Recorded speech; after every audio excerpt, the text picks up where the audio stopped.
Alrighty, what's up guys? We're back. We're going to be doing another video today, and this one's going to be a lot different. So today we're actually going to be doing an accuracy test, but not an accuracy test that you might be familiar with on this channel. We're going to be doing an accuracy test of this. This is my Cybergun / VFC Scar H gas blowback airsoft rifle. You don't need to know a whole lot about airsoft. You just need to know that this is not powered by electric. It's powered by high pressure gas, which you inject into the magazine, which then during the firing cycle, ejects the BB out the barrel.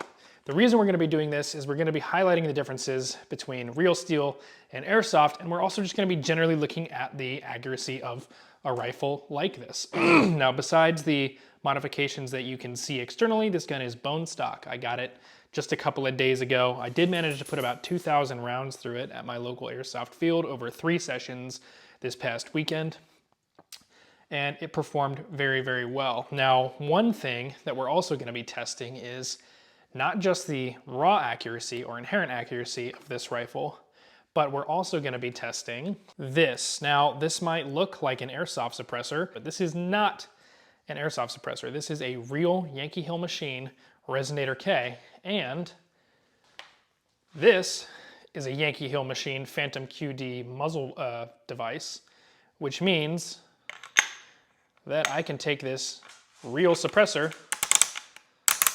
and put it on this airsoft gun. So we're also going to be testing the effects of adding a real suppressor to a gas blowback airsoft rifle and seeing if that has any effect on the accuracy of the gun. So we're going to do a baseline with no suppressor, and then we're going to do a follow-up with a suppressor, and we're going to see if there's any difference. All right, we are now outside, and I'm just going to walk you through the test setup here. So I've got 2 different factory magazines. These are both going to be purged of any gas that they may have in them. We are then going to do a 7-second fill using this green gas. You can hear there's still plenty of green gas in here, so we shouldn't get any issues there. Now, it's not perfectly scientific. I can't, unfortunately, time exactly the same amount of time for each magazine to be filled, but we're going to count to 7 and call that close enough. We're going to be using 0.32 gram BBs, and the way this is going to work is I've got 2 different targets here. Now, one has a black dot as the center aiming point, the other has this kind of orange-red dot as a center aiming point. The black dot is going to represent our control, so we're going to take 5 shots from 80 feet at the black dot with no muzzle device, and then we're going to do the same thing with the other magazine with the suppressor on there. So again, no suppressor, and we're going to compare the accuracy. Now, these targets are really a little small for 80 feet. I know what this gun is capable of. Again, I've used it in a couple of airsoft matches, so I generally know what to expect.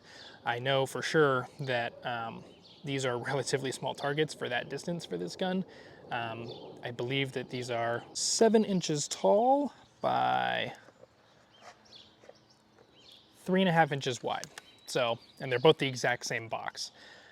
So with that being said, we'll jump over to the gun and see how we do. All right, and here we are at 80 feet. That is our target clear on the other side of the yard there.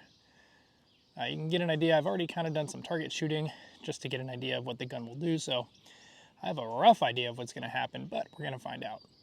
All right, and here we are on the gun. So really quick, I'd just like to touch on what I spoke about briefly earlier, which is airsoft gun accuracy in general.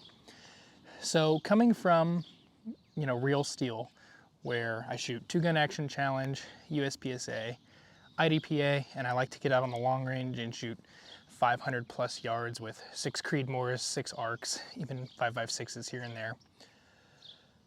Coming to airsoft is difficult because we have an expectation of accuracy. For a good precision gun, 1 MOA is pretty much the standard. So when you're shooting at a distance like 80 feet and you're printing groups that are the size of a hand or a head or even a chest in some cases, it's really frustrating. So an important thing I think to keep in mind when you are potentially going to be looking at getting into airsoft or airsofting, you're not going to be as accurate as you want to be. And it really doesn't matter how good your technique is or how well trained you are. The limitation is the guns themselves. They are smooth bore, They are firing projectiles that even the best ones can have some variance in the tolerances or in the weight, and they're spherical. And you have what's called hop-up, which if you're familiar with airsoft, you know exactly what hop-up does. If you're not, it's probably a topic for a different video. But in general, the gun applies a backspin to the BB to help it increase the range. So as the BB spins backwards, it wants to naturally travel upward, and then ultimately it'll travel back downward. That helps extend the range on airsoft guns. So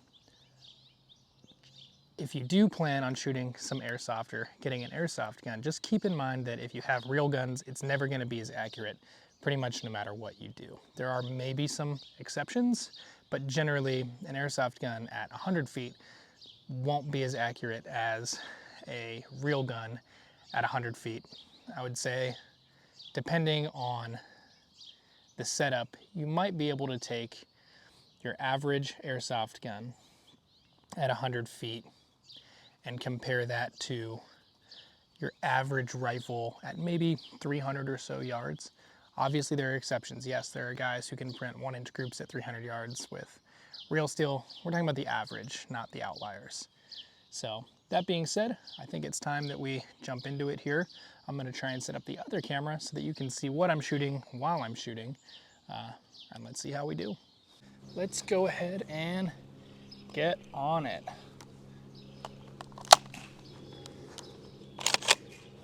Okay. All right, so hopefully that other camera can see us okay. Decided to shoot with a bag also just to eliminate any chance. Okay, here we go.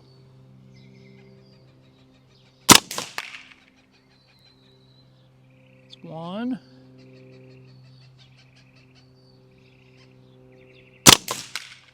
2.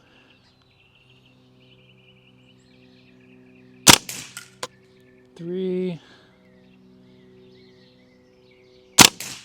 4. 5. Okay, cool.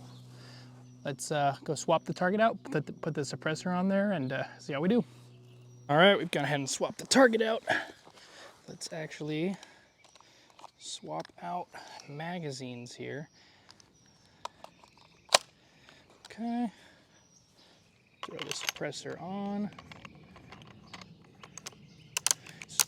Good thing is that there's basically no wind today. Here's, however, airplanes. Orange dot, aiming point.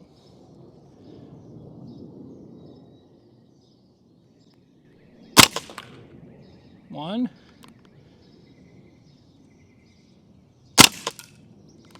2.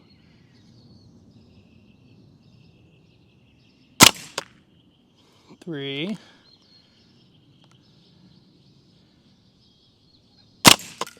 4. 5. Okay, cool.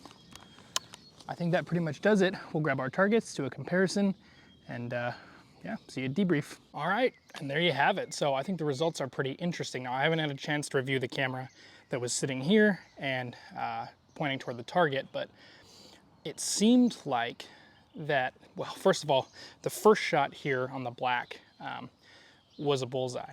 Hey, Mitch from the future. I realized as I was editing this video that I didn't actually have any like good close-up shots of the targets. So this was our control. This was shot number 1. Oh wait, this is upside down. Shot number 1, 2, 3 was just off to the left of the cardboard, 4 and 5. And then for our suppressed target, we had the 1 that actually made impact, and the rest, I believe, were off to the left, and 1 was low. So that was the results. So I feel confident with the 0 on the optic with these 0.32 gram BBs.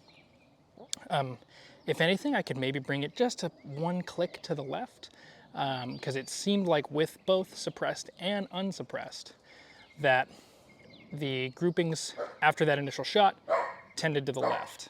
In any case, overall I'm pleased. A lot of the dispersion that we saw in both groups was actually vertical, so which is indicative of a consistency issue with the gas rather than poor performance from, like, let's say the barrel.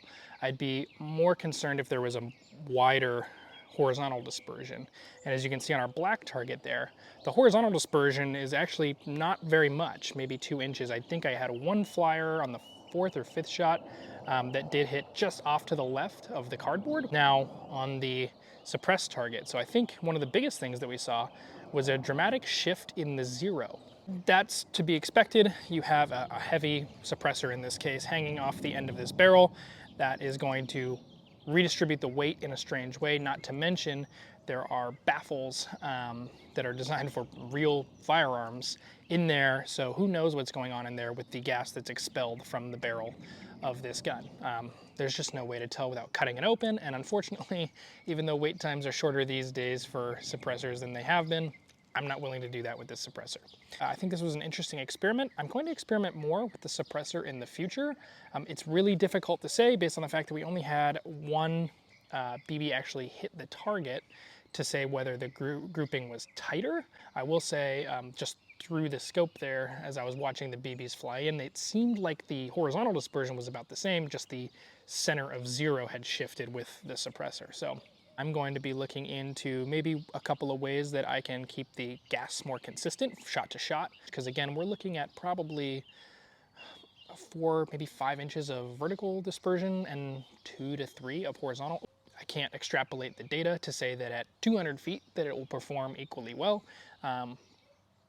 but overall very pleased with it, and I think we're going to be doing a repeat of this video with some heavier BBs in the future, just to see how various BB types affect the cone of fire of this replica. So anyway, thanks for watching, guys. If you made it this far, happy to share anything that I have knowledge of in the comments.